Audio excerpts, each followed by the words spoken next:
Hello and welcome everybody. Hi, man, life. What's happening? I think it's episode 14, 13, 12. I don't know. So many this year again already, and I'm really privileged tonight to have a chat with a good friend, an ex-colleague of mine, Maria Kostelac. And we're going to chat about a very interesting subject tonight. So, Maria, first of all, thanks for making time to chat with us. And let me ask you, Contrapposto.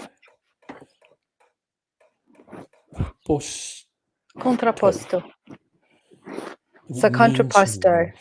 means what? It's an art history term. The specifics I'll leave up to the art historians to describe, but in essence, it's the stance that the statue of David has taken in Michelangelo's depiction of David after his battle with Goliath. And the Okay. idea is that, well, at the time it was in defiance of a very rigid stance that the Romanesque statues would take in an understanding of how power was depicted. Okay. And Michelangelo was making the point that, in fact, power can come from greater flexibility and ease within the posture of leadership. And Okay. the idea of Contrapposto as a name for my business was to play on the theme of assisting organizations in achieving a lighter posture when it comes Mhm. to establishing authority in relation to IT and oversight of what it takes to get the world in the future growing and Working. glowing and Yeah. working. Growing, glowing. Yeah. Do you know it's actually quite interesting? Is yesterday I started reading a new book, and the book's name is No Rules Rules. I don't know if you've read it yet. If No. not, it is really interesting. It's the story of Netflix, and it's essentially about this different culture that they've established to facilitate the phenomenal growth that the organization has seen. And one of the principles is this defiance. Not defiance, but the ability for people, anybody in the organization, to be open and frank and talk about things, Yeah. even if it means telling the CEO that I didn't like what you did, because it makes people feel small. Yeah. And what's really interesting about it, one of the other rules that they came up with is uh, start abandoning rules. So you want your controls, and that's something that I've been saying for Mm. yonks. That more controls doesn't mean a better control environment. Less controls means a better control environment, more controlled environment. Yeah. Yeah. So that's a bit of synchronicity, because the things that you just now, that we just now talked about is sort of what is busy mulling through my mind. Okay. Mm. So Contrapposto is an organization that does what?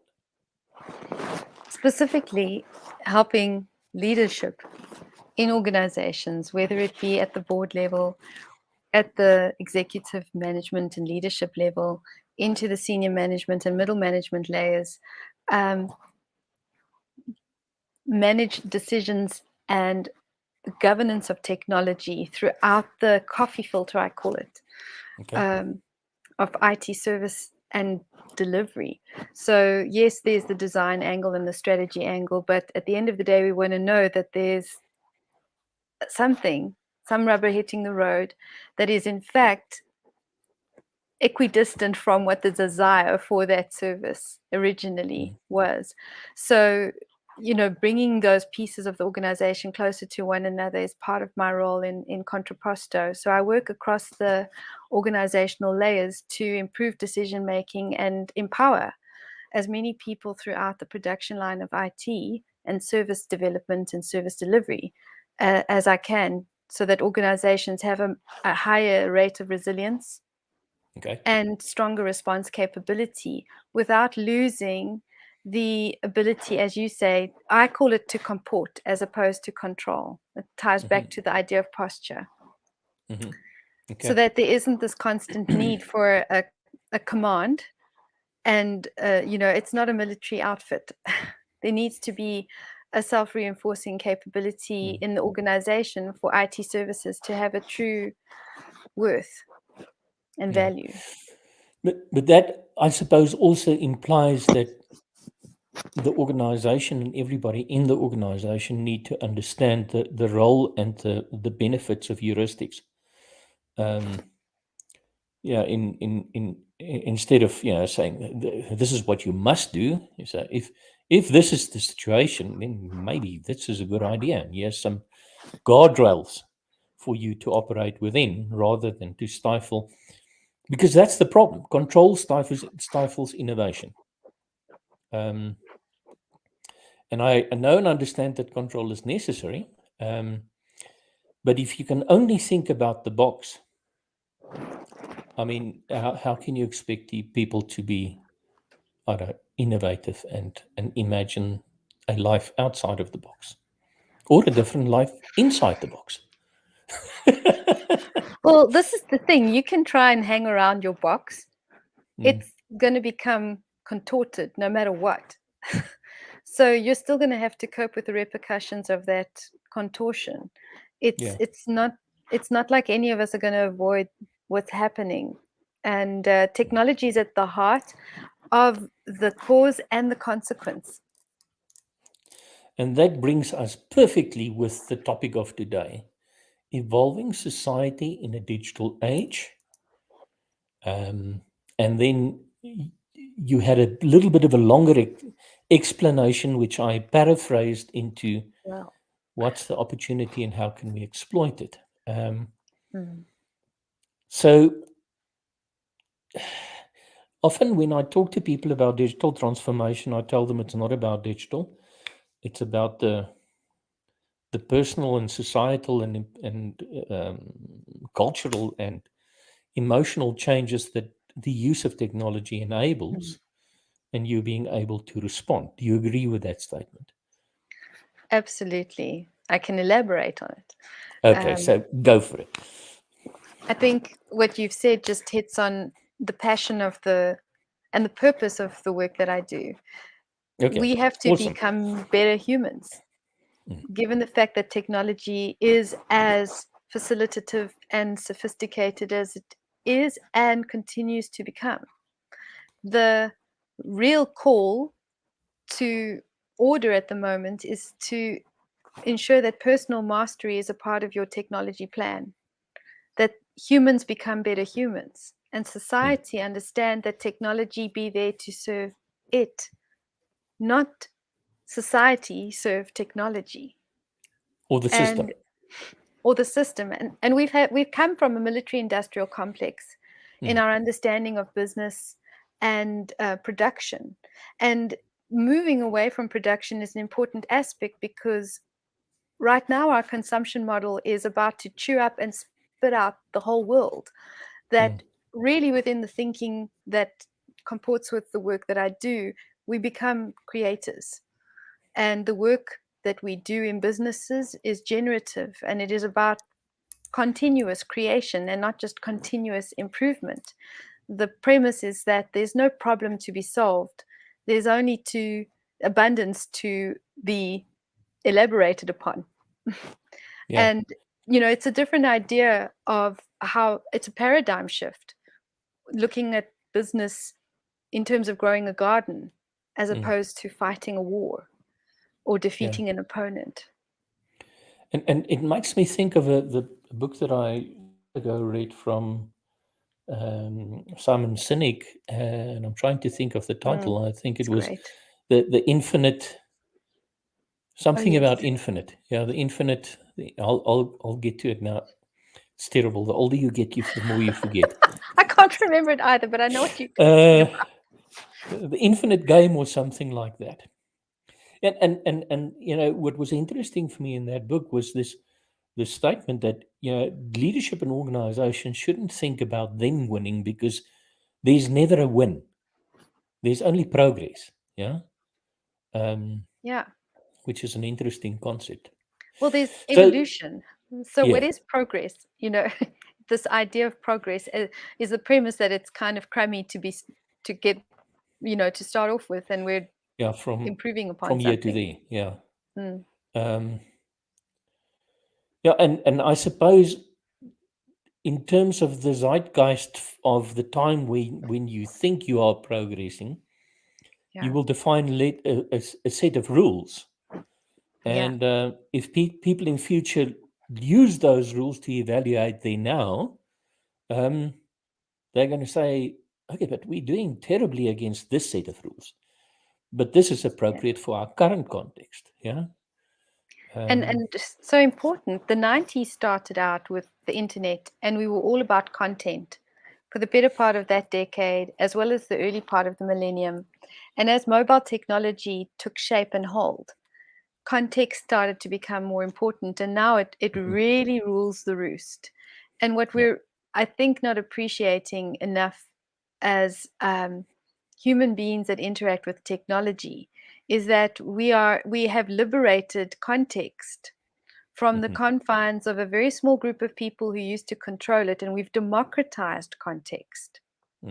The thing is, it's important for us to begin to respect the power that we have with all the world's knowledge in our left back pocket.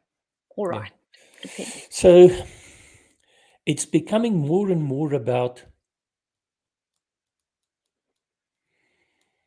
I don't know what I exactly wanted to say, but it's becoming more and more about us being responsible. Can I say custodians of the superpower that we've been given Yeah. in the digital age, Yeah. rather than us thinking that we're actually very smart.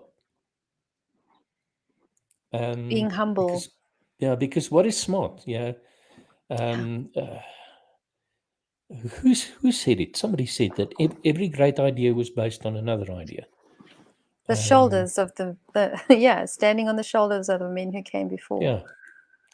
Absolutely. Standing on the shoulders of giants. Yes. Mm. There's actually a book called that. Yeah. So, what do you say to this statement that I quite often make? Is people should stop reading Frederick Taylor and start reading Frederick Laloux.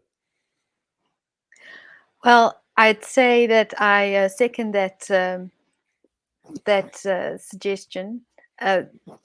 From on high, he is amazing. Frederick Laloux is one of my sort of guiding lights in this whole process, because he's really allowed the concept of evolution to enter the organizational and the corporate spheres, and given us a language system for understanding the evolutionary paths as opposed to maturity paths that organizations could be taking consciously or unconsciously. They're taking those routes, and their evolution is directly, I think, connected to their premise or their belief systems.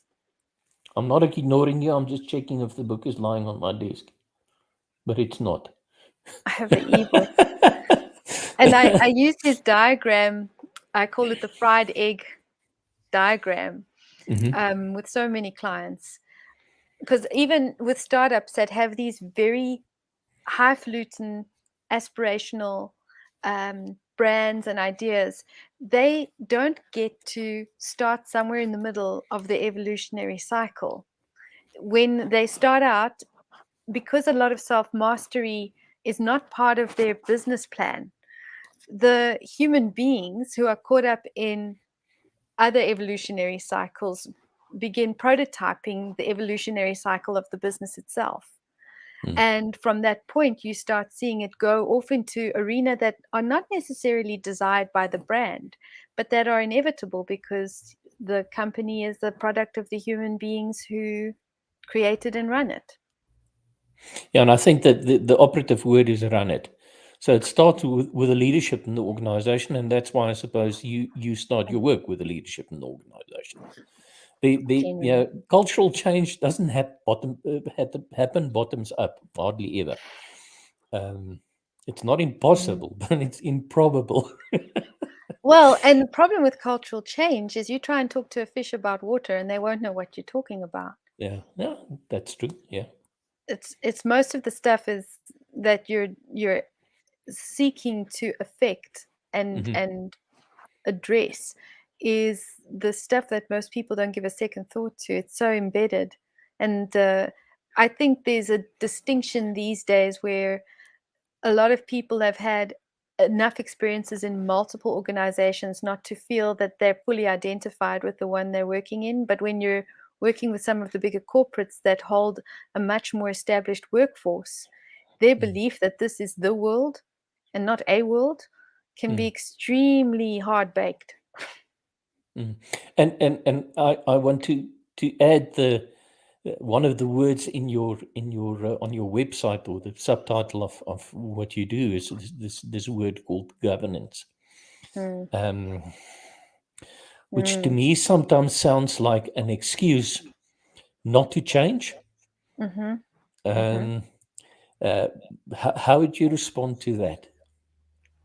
Yeah, it's interesting because a lot of the work that I do around the governance aspects, which involves the top echelons of the organization, typically involves some difficult conversations that go something like this. You do know that the change you're expecting from the rest of the organization is going to have to start here. And that's where the debates start. It's not we that have to change. And this is where some of the conversations become most difficult, because the perception that it's someone else who needs to change, and the problem lies elsewhere, and that our work is to change somebody or something else. That is precisely what's holding back any form of flow and smooth ride into the future. And look, that denialism is, I suppose, more than expected, but to me it's so common. I almost feel that someone should have called it out by now to say, we can't step in this old trap again. And yet it's the most common that I see it time and time again. And that's what I love about the Netflix culture, is that the fact that somebody can call it out, which is very, very rare. And I suppose as a consultant, you can do it because you're not beholden to the leadership of the organization to keep your job. You may lose your contract, but so Indeed. Well, this is actually, I've realized a lot of the time my work is to be used in a good way, I suppose, to be used as the mouthpiece for those difficult conversations that organizational players feel they can't be having directly with one another.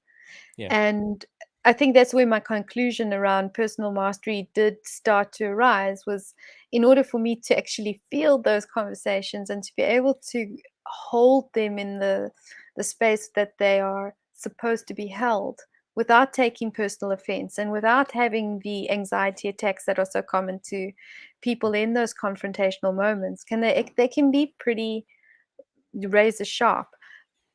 The need is to actually be able to process for people the aspects of what their difficulties are in their cultures and relationships and but I suppose politics.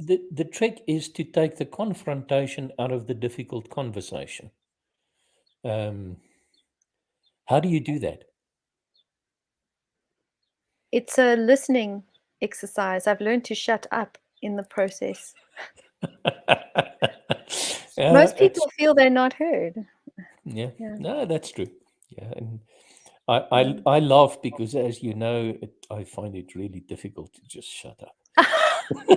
Me too. No, it's a realization that I have reached. However, I must punctuate that by saying the questions that I ask out of the listening are usually what bring the conversation to a form of inquisitiveness instead of inquisition.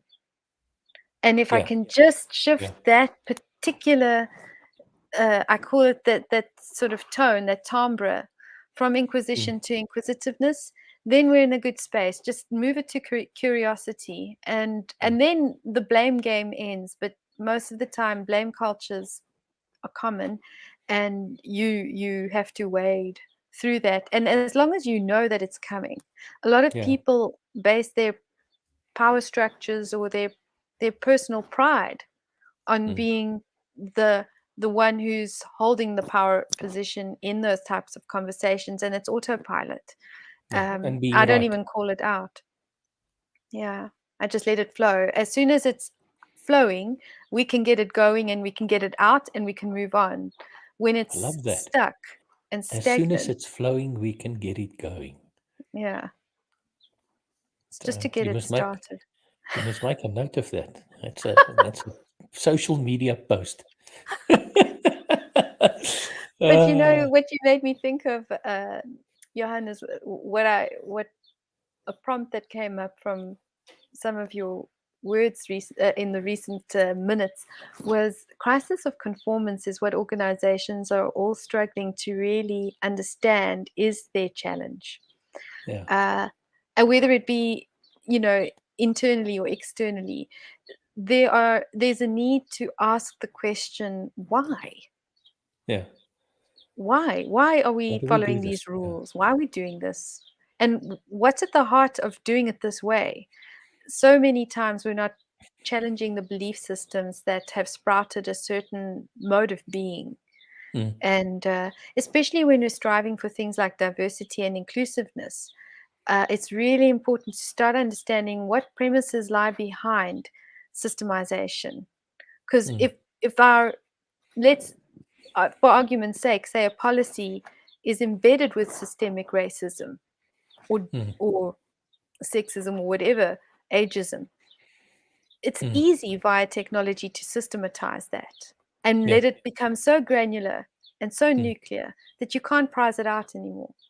And it's really about being able to come to understanding that at the level of decision making, we need to be clear on the belief systems and the thought models. And that's actually an interesting thing, because as we systematize and automate things, as we make it digital, we tend to think that it's done, and then we forget about it. And nobody questions the system. And so many things. I mean, one of the things that's a bugbear for me is we put controls in place as a backstop to stop the fire spreading. And then it becomes the way of doing things. Because nobody goes back and say, but wait a minute, why did we put that control in place? Yeah, it was in a specific context. Is that context still valid?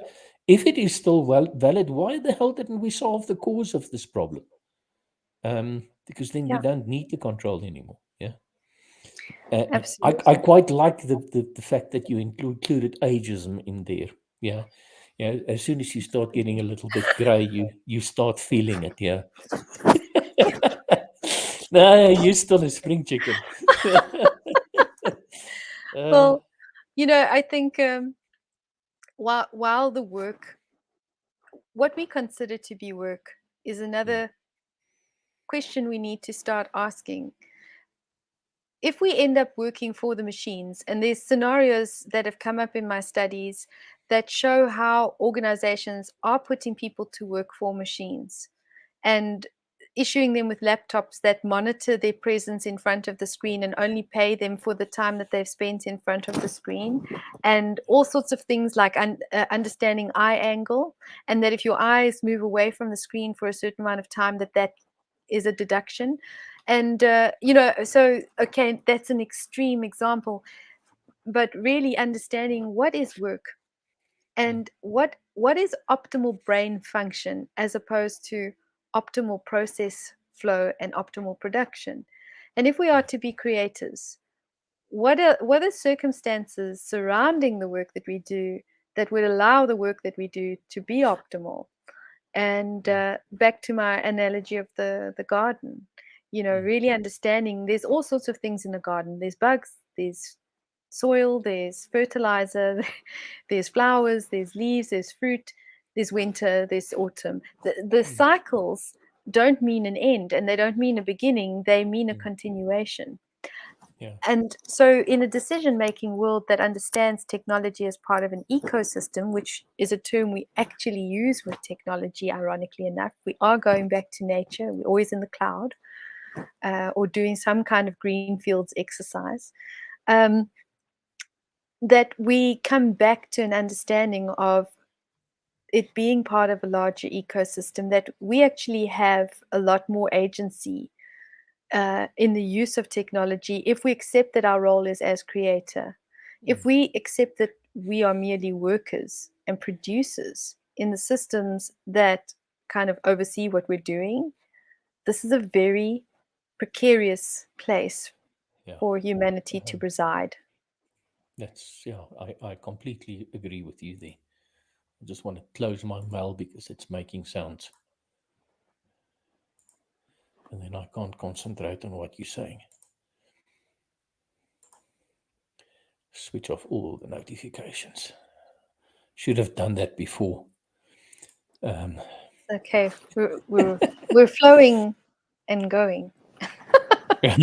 Flowing and going. Clear all notifications. There we go. Okay, so, but if we look at the sort of the topic that we said that we talking about, there's also this implication that the onset of a digital age, first of all, digitization, and then the mere fact that we can, as humans, behave differently because we've got access to technology, do sometimes wag the dog. What would your response be to that? If you wouldn't mind elaborating, could you give me an example? Let me give you an example. Yeah. I grew up in the time where if my parents used to say to me, go to your room and do your homework, don't be outside all of the time. Okay. Yeah. Today's kids, you have to say, please go outside. You can't be in your room all the time. Yeah. Yeah. And that's a consequence of what technology enables us to do, to learn and to interact with other people and to entertain ourselves and to waste time on whatever. Yeah. Yeah. Yeah. So what can we learn and what should we do about the fact that the thing that's supposed to serve us, that we end up serving it? I think one of the most important considerations and realizations in cauterizing that tendency is to acknowledge that our bodies and our beings are the most impressive and powerful technology, well beyond that which we've created. And to start understanding and relating to our bodies as technological phenomena, not so that we turn it into some abstract androidish thing, to acknowledge that it actually has, simply spoken, our nervous system, the brain chemicals, the interaction of our bodies with the world, and what that elicits in terms of brain power, emotional connectivity with others, or deflection. It's mind-boggling. If we're really going to be techno geeks, we're going to begin to take the body a lot more seriously in our understanding of technology as a whole. And we're going to start looking after our bodies and getting into our bodies with as much passion as we do our mobile phones. Okay. And if I then say, and what about our souls? It's interesting because I think once we realize that the grounding of getting into your body actually drives a spiritual capability that actually I think foreshadows a lot of the development that technology has come about to support. We could see that actually we're in an evolutionary cycle as a species, that we have the opportunity to accept an invitation to evolve to a higher state of being and interrelationship with ourselves and the cosmos, Mm. because we're a planetary force to be reckoned with, humanity on the planet. 200 years ago, we were 1 billion on the planet. Today, we're 7.7 on the billion, 7.7 billion on the planet.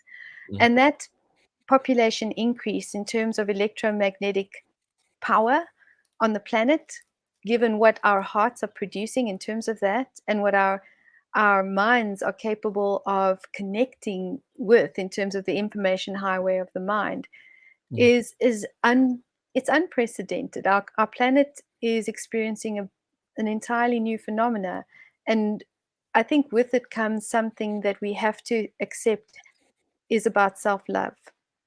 That we can't be hating humanity, we can't be hating ourselves.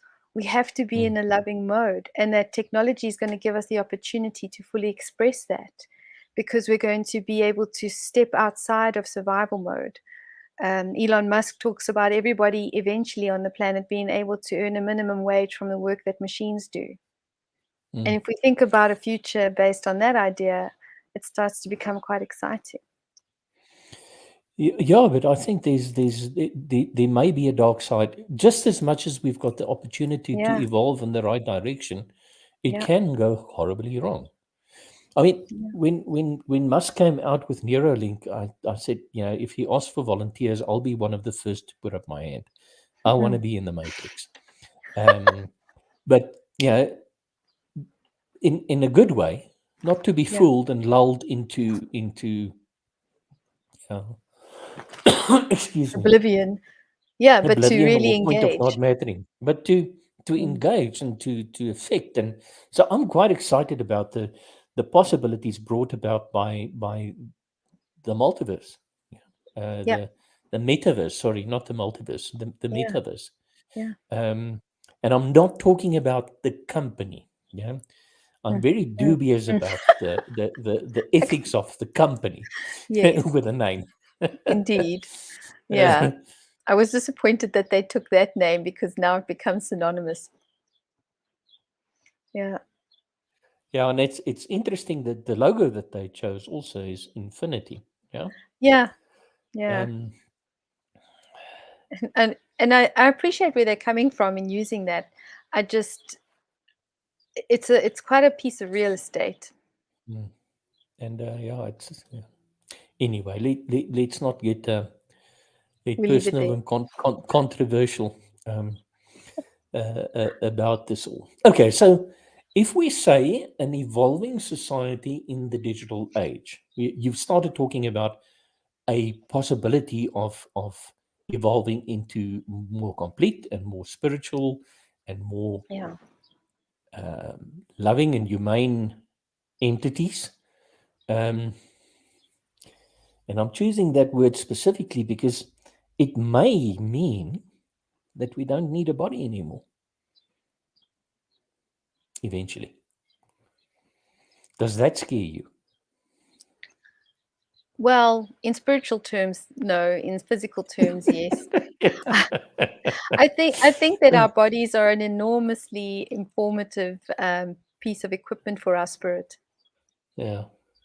Yeah, and So yes. I'm not convinced that we can survive as an entity, as a thinking being, separate from our bodies. I'm just being a little bit Well, if you consider that all the controversial. muscles and the nervous system support are the system of intelligence. You know that even bacteria in our bodies provide an Yeah. enormous amount of information. The idea of being without a body leaves us without any of those things, and it would be to negate their worth in terms of intelligence. Yeah, but you can have the counter argument also. If it wasn't for all the other living things living in us, then we wouldn't be living. Um, so if living is digital living, then Mm. isn't it a possibility? Well, I think there's the But difference between a considered experience, which blows off all these experience molecules and chemicals in the mind, in the brain, Mhm. and having a visceral experience of the world. For me, there's an argument for both.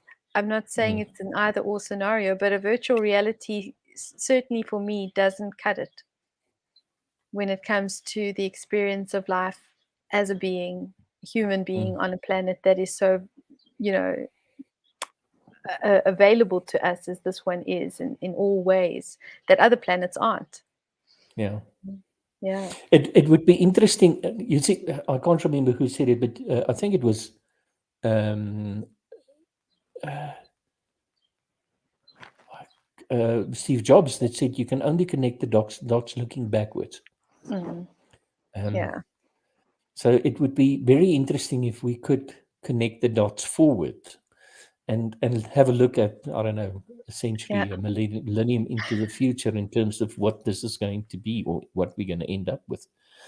Or if we're going to end up anywhere, because that's also a distinct possibility. It's fascinating to me just what's happening to the human memory, because things like phone numbers, we don't need to remember them anymore, and we can Google everything. And Yeah. so now it's our ability, our ability to interact with context as opposed to content. And I see it with my youngest nephews, how the the generational advancement is that for them information is not something that they have to be inducted to absorb. Uh, they're doing it long before we even get a grip on what they're up to, and what that means in terms of human evolution is just it probably has a hockey stick like none of us are able to imagine. Yeah. I can remember my first telephone number, 127. That was it. That was it. One, yeah, yeah, sling telephone. Yeah, Oh wow. Yeah. 127, 127. 27. Yeah. Wow. Well, I mean, I Uh, remember when I didn't have to include the area code. Never yeah, mind the country code. never mind the country code. Yeah. Okay, so let's try and shift the focus a little bit away from the maybe the broader opportunity and possibility as a human species to saying what is the evolving or what does the digital age mean for organizations that Mm, wants to evolve into something better? And when I say better, I mean for all the stakeholders, not only for employees, mm. but also for customers and for broader stakeholders in our community. It's such, What? well, that's a massive distinction. It takes us a step further from understanding that we, as a business, wanting to produce value. Mm, In fact, it the step further is to say that we are custodians of a vision. And in a digital era, the product is an experience. So okay. there's great confusion in terms of recognizing that digitization does not refer merely to virtualization and automation. Mm, In many respects, it actually removes the device from the human being and allows them to operate device free, in interface free.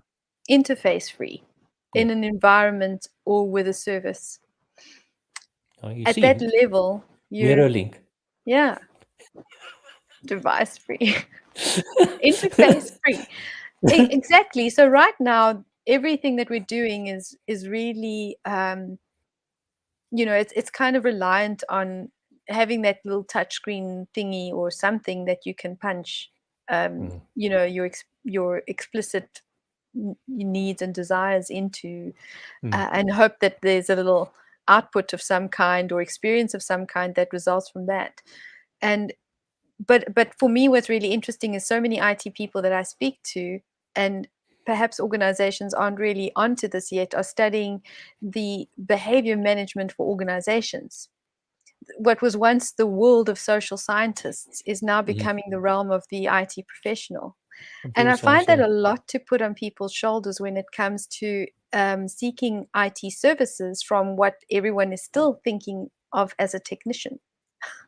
And Mm, so for me, organizations stepping into the digital transformation effort and challenge, it's to say that, well, there are business people who are taking up the baton to become more tech savvy and tech aware and at the same time have a philosophical, approach to that, so that these ideas that you and I seem to be, discussing as tangents actually come into the core of the conversation for organizations, that we now realize, wait a minute, the global corporates that are out there can be 200 to 400 times bigger than the biggest medieval kingdom ever was in terms of its population, which means CEOs have greater dominion than the greatest leaders of our history books.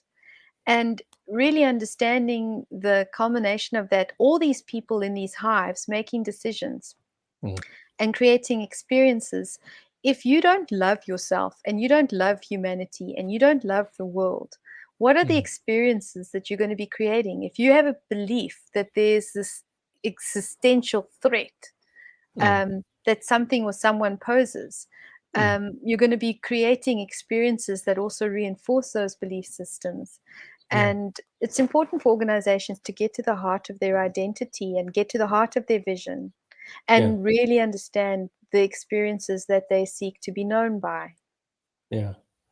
And I suppose then for newer generations of CEOs to realize that World of Warcraft is not a good reference for expanding your dominion. Well, this is the thing. It's the idea of outer space, needing to be conquered. And, we see all these billionaires on spaceships. And now that's the new frontier. But really, I'm thinking, well, I think inner space is far less explored at this point by humanity. And I think there's a opportunity for both in our new world. Yeah. It's I don't know. Sometimes it's scary for me to think about the future. Other times I'm really excited about it. What worries me is my dad was a history teacher, and he said the only thing you learn from history is nothing, because we keep on making the same mistakes again and again. How can we break the cycle? I'm not so to recognize that it is a cycle, that we live in a cyclical world, that in fact there is a spiral, not a staircase, where the universe is concerned. So why do you see that constantly the same bad effects coming up? I mean, Ukraine, just another example. Yeah, how stupid this day and age. I do think that there's a great deal of unconsciousness allowing us to be manipulated into reactive cycles, and that once we take up the call to personal mastery, we will not be resident to the monkey mind or the lizard brain that pushes us into this survival mode. And the thing, I think for me in organizations right now, it's getting past confirmation bias, where people are looking for the affirmation of their beliefs and convictions, as opposed to picturing the world that they want and seeing qualifications of that in the midst of what they're doing. Because confirmation bias, just it's like anything, it sprouts babies. So the greater your conviction in a negative spiral, the greater the evidence of that spiral there will be. Absolutely. And that's exactly what I just wanted to say now. Because if you look for the evidence, you'll find it. Yeah, it's there. It's what researchers are so worried about the whole time in their work is confirmation bias. And it's really interesting to see how they try to avoid it. The best work of any researcher is to do the most work to prove their hypothesis wrong. And when they can't possibly prove it wrong anymore, they know that they have their proof of it being a form of truth. You know what this makes me think of? Have you ever read Jung's book, Synchronicity? Yes, but it was an abridged version. Okay, so Jung had this idea that these mysterious coincidences happen just at the right time that brings us together. And what he did is he then said, okay, this is my hypothesis, but I need to test it. Yeah. and he came up with a test, very controversial test, Yeah. because it used uh, astrology, um, and yeah, he did all of this stuff, and it absolutely confirmed this hypothesis that synchronicity exists. Mm. And then he published it, and then people started being very negative about it, and showing him all the holes in his work. And then he decided, well, okay, he's gonna fix the test, yeah, and he's gonna run the hypothesis, the test again, yeah, Okay. and he absolutely disproved that synchronicity exists, and he published those results, and then people started reacting to that and says, no, we actually think I mean, what you're saying now is Mm. wrong. Your first results were right. And he decided, okay, let me run the experiment again. And he proved it absolutely right. Well, yeah, exactly. So the thing Uh, is, the universe is always saying yes. yeah, it And this is depends on your also question. Yeah. exactly, and ultimately, it also depends on your assertion. So there are many truths, and I don't mean that in the sense of supporting mis and Religious, yeah. disinformation. But what I do mean to say is that there's the perspectives of the universe are multitudinous, and so when you're inside decision-making worlds in organizations, you're realizing that they have a particular architecture that shapes a certain relationship with outcomes. And as long as they're conscious of that, there's a great deal of wisdom that is at the heart of that organization. And if they're not conscious of that, there is a great deal of unconscious kind of knee-jerking. This is the way we've always done things. Anachronisms, left, right, and center. That you feel like you're stepping into the 1970s when you're there, because they haven't been able to shift. So Yeah, but yeah. what would you say to the fact that, it seems like politicians, or the role of politicians, has changed in the last 20 years. Certainly, my experience of them has changed, to trying to keep us busy to be less productive, but that's beside the point.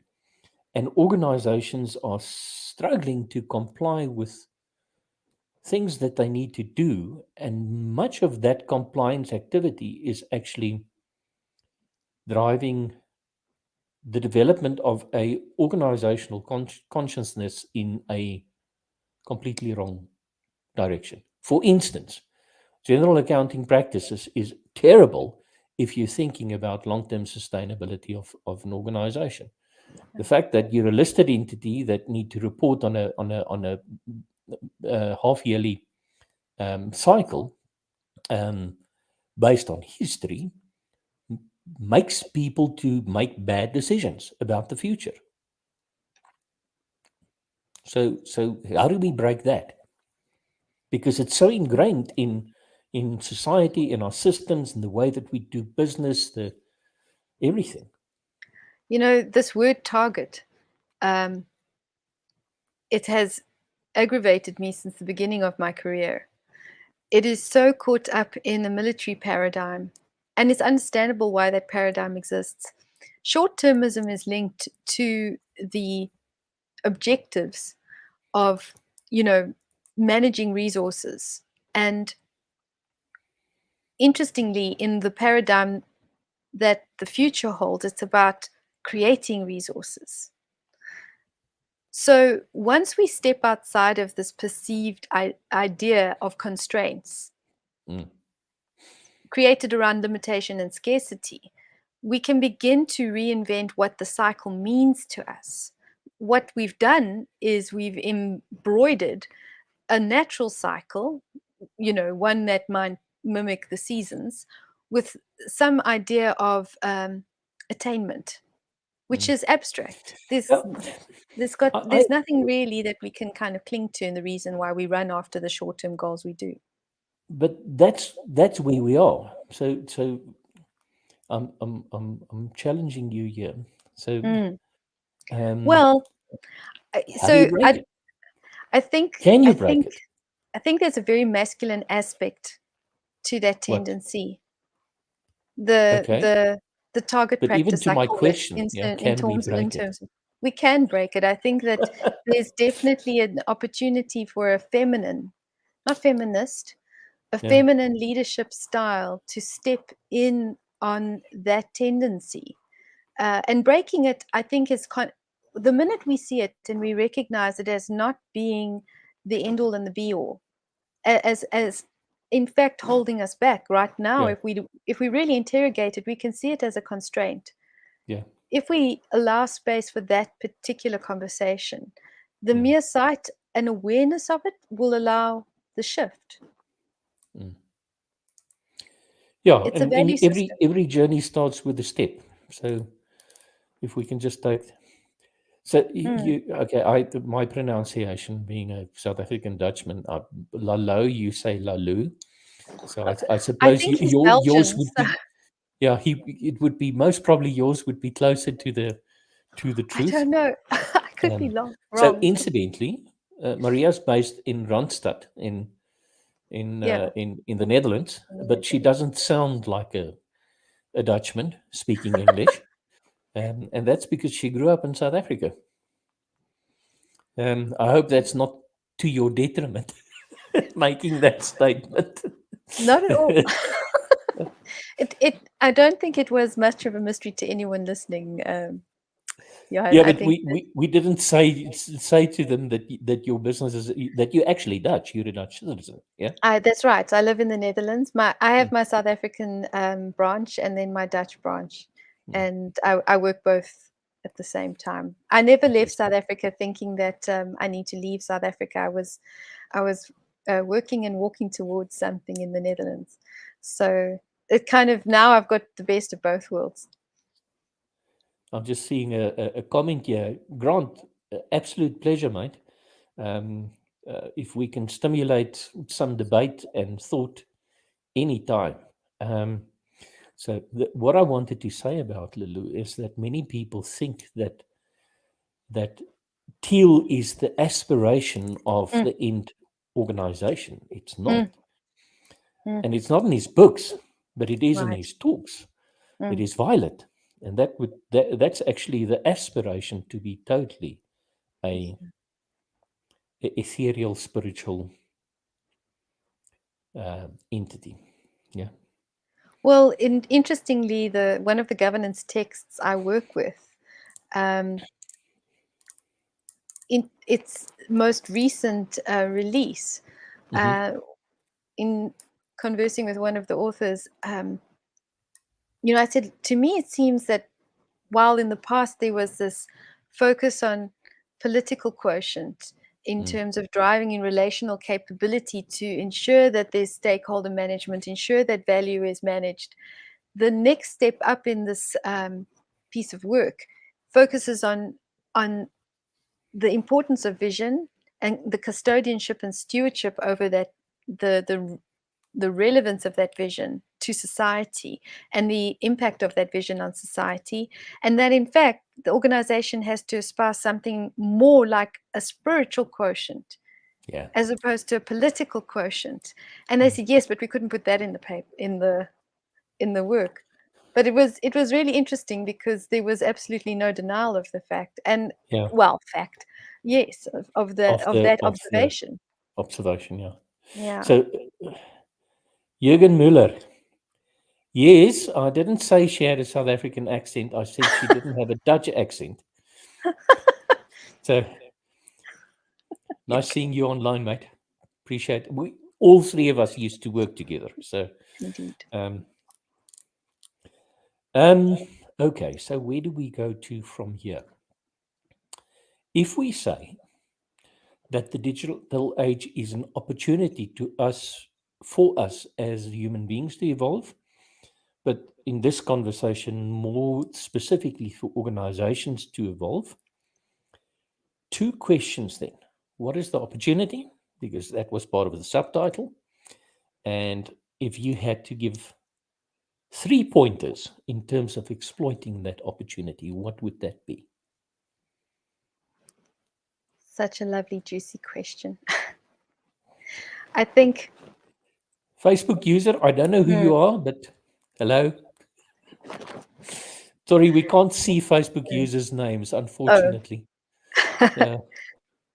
I think the greatest opportunity at this point is to recognize that the the opportunity is there for us all right now to actively envision the future Yeah. and to be active generators and creators of that future and recognize that technology is a support system. And the 3 pointers, I suppose, whenever I hear about STEM in the education system, I just want to stick a little A in the story and let's please focus on STEAM. When we exclude the arts, Mm. we reduce the nuancing capability of all those other capabilities, maths, engineering, science, technology. Because what's interesting about the TED Talks is that they are focused on entertainment, technology, entertainment, and design. And Mm. for me, art is about the heart. And Yeah. that's the second pointer. Okay. Recognizing that heart intelligence, Mm. when it's combined with cerebral intelligence, not the other way around, Yeah. we have an explosion of I call it intuitional intelligence because we're riding on the knowledge that we already have, but from a much more connected space, and realizing that that's not a soft skill. That is a superpower. It's not this hard skill idea, and the soft skill idea gets on my nerves anyway. And Mm. the other pointer I would say is for organizations to take the opportunity and the time out to start unpacking their belief systems and to really get to the heart of what it is that drives their intentions and their assessment of others, should they deem there to be others. And once we get into that kind of conscious behavior in Mm. organizations, working from the heart, connecting with our belief systems, and really seeking to consciously reconstruct those while we work on the vision of the future, that is, I think, the point at which we're going to become more than global citizens, cosmic citizens, and make Yeah. a difference in a positive way, Yeah. and be able to midwife the Galactically. future. Yeah, because I think a lot of the violence that we're experiencing of this time, Mm. and I use the word loosely, is one related to birth, and it's not a Yeah. death rattle. This is an Yeah. evolutionary moment. It's an invitation. Okay. Interesting. Our user, a Facebook user from the Netherlands, is Tomas, and he's from Slovenia. So closer to your, I think, your dad's roots. Yes. My ancestry. Yeah. Yes, Croatian. Yes. Absolutely. Yeah. So we actually, I met him on a business trip. I don't know, 4 or 5 years ago. And yeah, and we stayed in touch and became friends. Nice to have you here, mate. Appreciate it. Hello, Tomas. Um, and then I don't know. Can you see the comments coming in or not? No, I'm blind Okay. to Are those. you blind? Sorry. So it's only me as the controller of the system. Indeed. Once again, there's an anonymous user just saying, "Wonderful to listen to Maria's insight again." And it's LinkedIn user. I don't know who the LinkedIn user is. They chose to be anonymous, but just know that you're appreciated, and that I appreciate you very much. And this was an awesome conversation. Now, I promised my listeners that I won't do 3-hour interviews.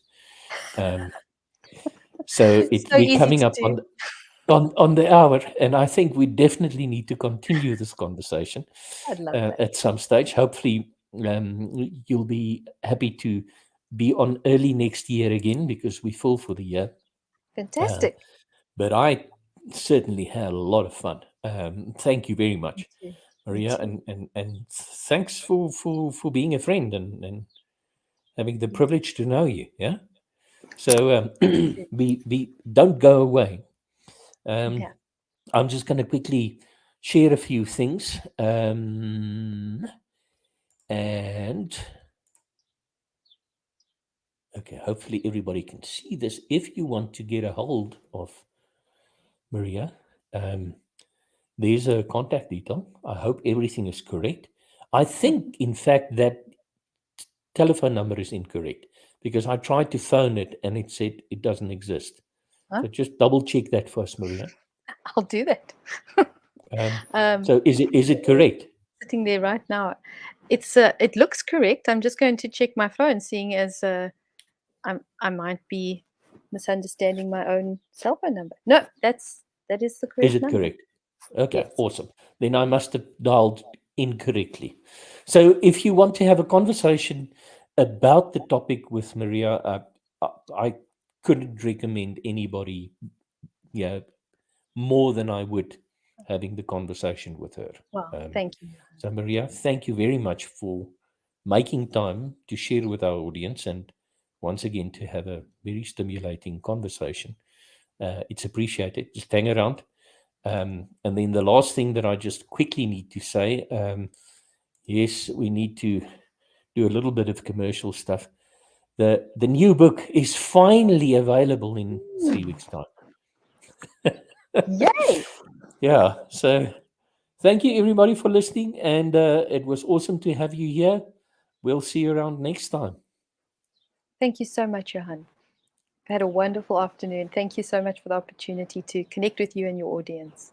It's Great a pleasure. privilege.